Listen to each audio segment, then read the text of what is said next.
On this episode of Open Homes. I visit a house in Noosa that has heads turning. The facade hits you in the face, doesn't it? Yeah, it's definitely unique. Bessie enters a designer's dream home in Melbourne. The detail in this house is exquisite. We take a tour of a tropical-inspired garden designed and built by Dave Franklin. This was just basically a pile of sand here. And I take in the panorama of the Byron Bay hinterland in a house that's both ancient and modern. Come with us as we step inside. Hi and welcome to the show. We've searched far and wide to bring you some of the most inspiring homes and landscapes. And we're giving you the designer's own tips and tricks. So whether you're building, renovating or just love property, you won't want to miss a second of Open Homes. First up, we head to Sunshine Beach, Noosa, just a 2-hour drive north of Brisbane. Noosa is one of Australia's premium holiday destinations, with its surf, cafes and laid-back lifestyle. The house we're about to see perfectly captures the essence of resort-style living. This is not your average beach house. Dreamt up by renowned resort-style designer Chris Clout, the street presence is certainly memorable. And stepping in, it's hard to see what's inside and what's outside. G'day Chris, how are you? Yeah, Michael, good to see you. Yeah, you too, mate. Sunshine Villa. Oh, mate, I've got to say, you've got my attention. The facade hits you in the face, doesn't it? Yeah, it's definitely unique. Come and check it out. Let's go. Let's have a look. Wow. How are those ceilings? It's like I'm just stepping straight into a resort. Yeah, well, you wouldn't think you're at Sunshine Beach when you're in here. It feels like you're in Bali or Thailand. Was that your design brief? Yeah, I wanted the clients to feel like they were overseas on holidays. Instantly you can feel the breeze sort of coming straight through the house, and I guess that's what you need in this type of climate. Yeah, well, obviously, you know, not having 2 stories, you can really take advantage of the height limit, so that's what's nice with a single story. Being on a corner block, did that give you any sort of challenges, you know, in regards to the elevations that you had to design? Yeah, well, the clients actually came to me before they were, you know, buying the land or looking for something, and you know, I sort of spent time with them looking at certain spots, and I just said to them, if you can buy this one, I can do something special because it's not your normal block of land. And looking from above, this is clear to see. The block is shaped like a slice of pizza, which gave Chris over 50 metres of street frontage to play with. It's split into pavilions, with the kitchen and living here and a separate master and ensuite here, connected by a walkway filled with tropical plants.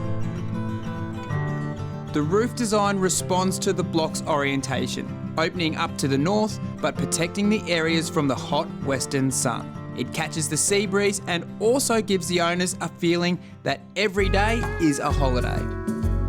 I'm not the homeowner, but I'm the homeowner's daughter.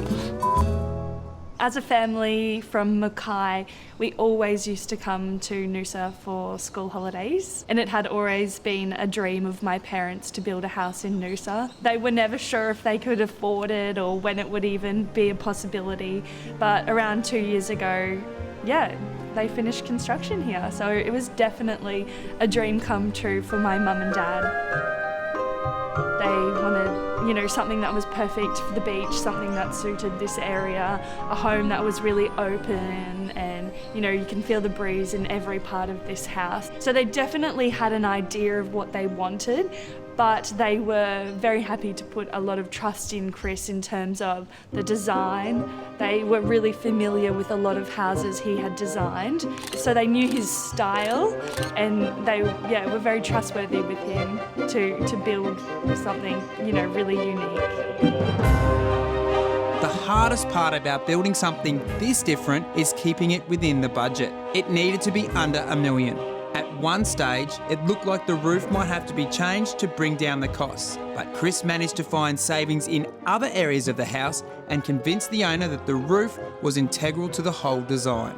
Somehow, he managed to pull it off, and the house went on to win a national award for Best Residential Design under $1 million. You know, I was bumped into the client down the road a few months ago, and he said, "Oh, I'm so happy, and I'm so glad you made us, you know, stick to that roof design and the whole concept of the house, because if we had to put a normal hip roof on it, it probably wouldn't have got the recognition through all the awards, and it's not going to have that sort of special home that's like, there's not another one of these in town, but probably not another house like this in Australia, so it's unique to him, and that's what's good about it.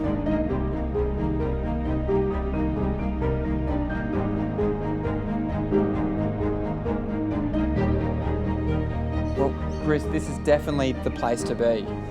Yeah, it's a resort style and it's got that Asian influence, and you can tell from here with the pool and the featured roof and building in the background, it's the feature of the house. Thanks for showing us through. Really appreciate it. No worries, hope you enjoyed it. Mate, I think the only thing left is to grab a beer and sit by this pool. Yeah, well, let's go get one. Let's go do it. For a unique design such as this, the budget was quite surprising. Under $1 million may not be in everyone's ballpark, but the space and feeling of what's created here, with this budget, it's quite a feat. With this amazing roof, the wow factor is high, literally.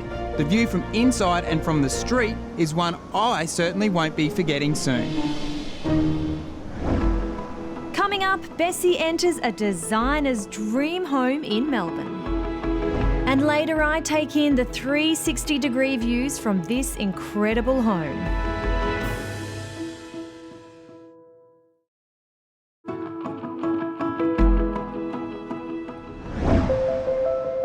Here we are in Leafy Ball and we're about to check out a modern and beautiful home. I'm quite excited actually because we're about to meet my favourite designer, Georgia Ezra, and we'll say g'day to her and the builder, Stephen. Just from the street view alone, I can tell this house is special. The result of a collaboration between pros at the top of their game, this is a compact house that still manages to be open and even grand. Holy moly, wow! It's all in the design and execution, as Bessie finds out. What a home. I'm absolutely blown away. The detail in this house is exquisite. We really put in a lot of effort in the design team to have a beautiful layering of textures and materialities to create a really healthy emotional environment so that when you walk in you feel something really special. Now I know the owners of this home have ended up with a perfect product, but they also had a high attention to detail. Yes. Lucas and Ivy, who are very good friends of both Stephen and mine, they really love design, and I think that we were very fortunate because they appreciated every effort and energy that we put into making this home so beautiful as it is. So it's a small block. I noticed that when I came in. I love the rounded edges and I love how compact the block is, but this house feels huge. Yeah. So what is it? Georgia probably knows better about feeling and outlay. But I think it's just there's like this beautiful high ceilings, and the whole thing just opens up. The height of the open glass window and glazing throughout, it's really just gives this beautiful illusion that the space is larger than what it actually is. And I can see behind you this beautiful oak tree in the view. Has this whole house been centred around that view? Definitely, yeah. Currently where we're standing is elevated and it's sitting on screw piles, which is designed not to impact on the tree's roots. Designing and building houses in inner city areas always comes with challenges. Here, the first challenge was addressing the unusual triangle-shaped block, and the second was addressing this established tree.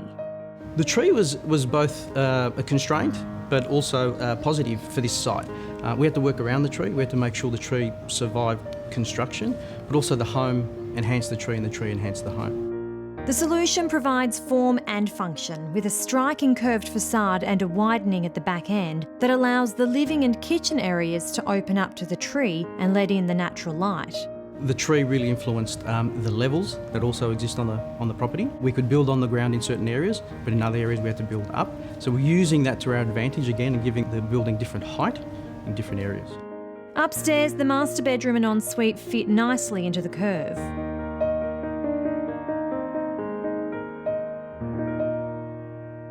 Let's talk about that bathroom because I love the dark taps. I love your choice of tiles and that bathtub is gorgeous, but I can imagine it was heavy. It was very heavy, half a tonne exactly. Stephen almost killed me. Oh my It was God. me and Georgia just ourselves trying to lift it up those stairs, but... How did it go down? Tell me everything. No, it wasn't me and Georgia. We had help. We had about 6 blokes who literally physically just dragged it up here, more or less.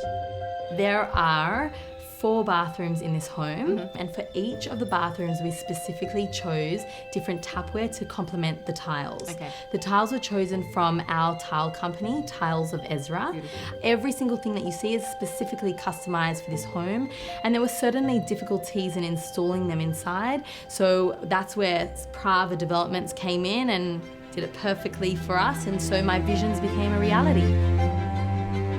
So where to from here? Where's Prava going next? Prava's got a few projects on at the moment, a few high-end projects, one in South Yarra and another one in Ivanhoe, and we also got a large apartment project in Eltham.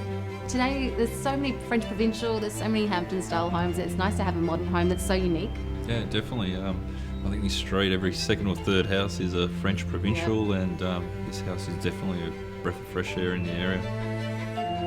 It certainly is. It's great to see a modern design that still feels so homely.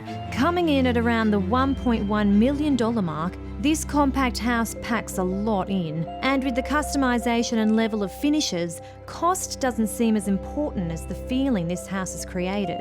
It's the kind of wow factor that grows. Coming up, we get a VIP tour of this coastal/tropical garden designed and built by Dave Franklin. And Carleen heads to the hills of Byron Bay to see this house made from the earth.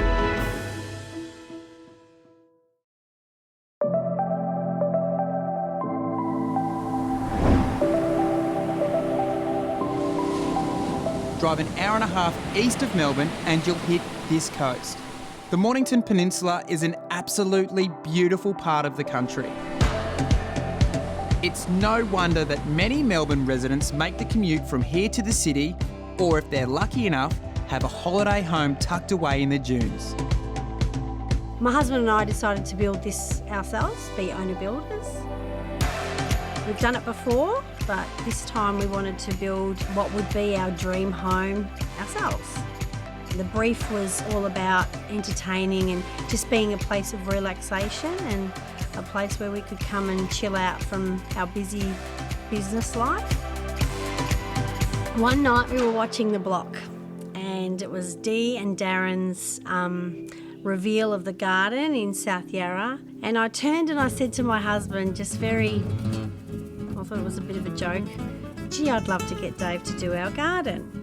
And at that time, we just started to do the concrete, so the shell was in for the pool, and without me knowing, my husband contacted Dave and surprised me with a meeting down here, and that's how it all started. Jason and Tanya, basically, they had this great idea of this house here. It's zoned in every area. Basically, all these areas overlook the pool. So the footprint was already there for us when we started the landscape, but the biggest thing is how do we make this area usable? This was just basically a pile of sand here. And the only way that we could do to make it usable was to platform the levels down towards the pool area. And obviously being on the embankment like this, that was probably one of the hardest parts in the design. It was all about creating space and level platforms.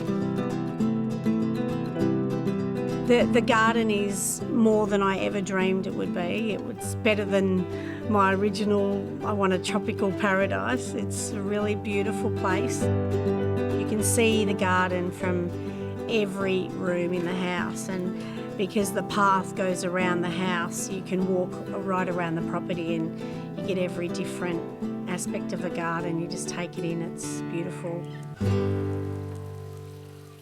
It's coastal and you've got resort, and that's what you try to put them together. Normally don't really work, but as you can see, we want to get some colour as well at the same time. This is a big property, and on big properties, you've got to think outside the square that you're working in, and that's what we're trying to do. Try to create different layers, but still coastal and resort style. We've used a lot of poas here, a lot of lamandra, and they've basically used a lot of westringia as well at the same time. Now these, again, are really coastal plants. We've got the cotton bush as well that's sitting right behind me that seems to be growing in abundance. And then we've got some formal plants as well, which we have got some Japanese maples and also got some Prunus nusitannica as well around here. So put all of those together, I think there's probably over about 50 different species, and I know there's over 1,000 plants here.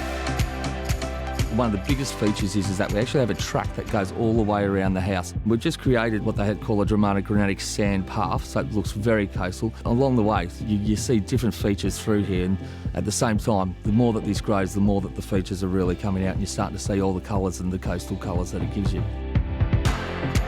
The family's favourite spot would have to be the pool house and the pool area, but my favourite spot is the grassy area and the concrete bench. That's where I like to have my coffee in the morning, over there, just relaxing, and the dog runs around and I just get to sit in the nice quiet area, and that's my favourite spot.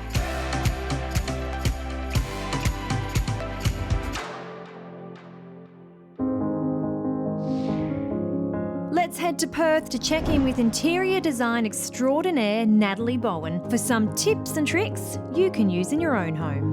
Today we're going to be talking about how to get that seamless flow from inside outside. Nowadays, we actually want to be able to have a lifestyle that actually lives outside as well as inside. You know, we all want to have those beautiful looks, those beautiful rooms, what they call the indoor-outdoor room. So we're going to be able to show you how we can seamlessly bring those two together. Some ways that we can do that is by actually coordinating our cushions and coordinating our furniture.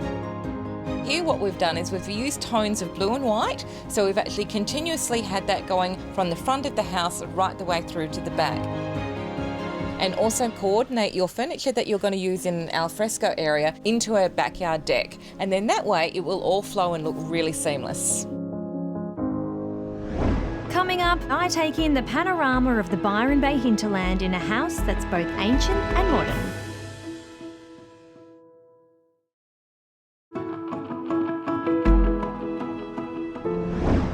Now it's time to reveal this home in the Byron Bay hinterland. Sitting on over 100 acres of land that, believe it or not, used to be a gravel quarry. The house is an ode to its past, as I find out from the builder Paul and architect Dan. Well guys, this house just makes me want to pack my bags and move on in. It's beautiful. And the rammed earth is really the hero of this home, isn't it? Was that a big process in itself? As you can see, it's in different layers, but a whole wall is done in one day. It just makes you want to touch it. It looks so tactile, and it is so tactile. What was the idea behind it? The site itself, which is a 100-acre farm, was also a gravel quarry for many decades. The main component of rammed earth walls is gravel.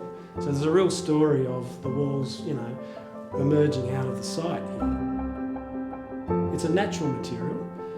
It has a really long lifespan. So from that point of view, it's, you know, environmental credentials are very high.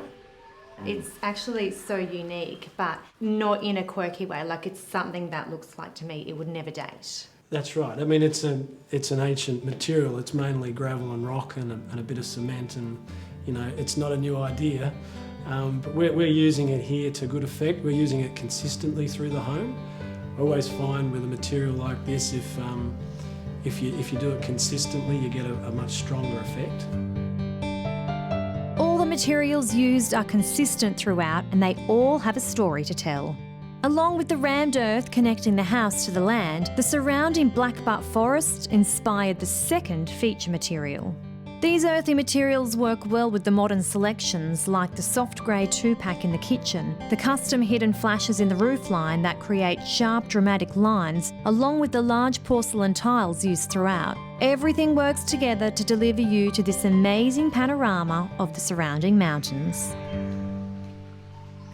Look at this view! It's an amazing panorama. This is the ridge view, and the home's named Naringa Ridge View for that reason.